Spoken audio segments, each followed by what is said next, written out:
ولئن أذقنا الإنسان منا رحمة ثم نزعنا منه إنه ليئوس كفور ولئن أذقناه نعماء بعد ضراء مسته ليقولن ذهب السيئات عني إنه لفرح فخور إلا الذين صبروا وعملوا الصالحات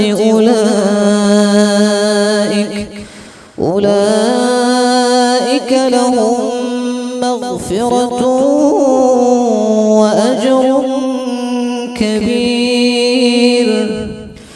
فلعلك تارك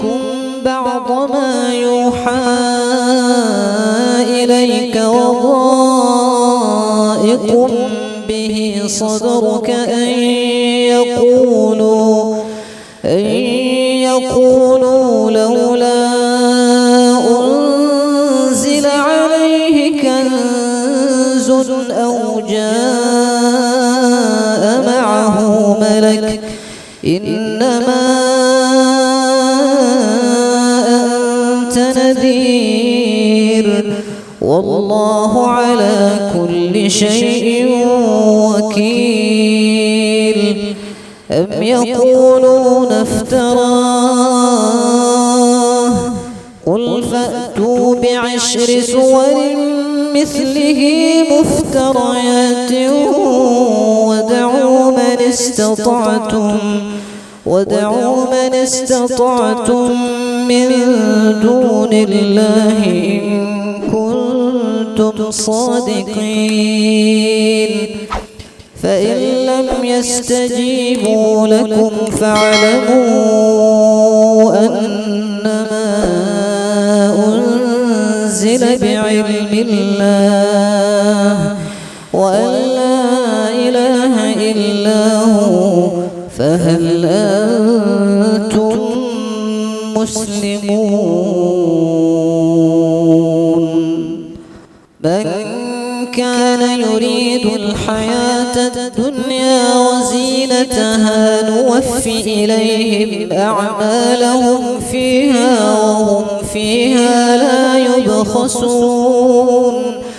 أولئك الذين ليس لهم في الآخرة إلا النار وحبط ما صنعوا فيها وباطل ما كانوا يعملون أفمن كان على بينة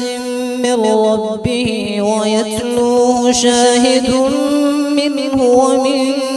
قبله كتاب موسى إماما ورحمة أولئك يؤمنون به ومن يكفر به من الأحزاب فالنار موعده فلا تك في مرية منه إنه الحق من ربك ولكن أكثر الناس لا يؤمنون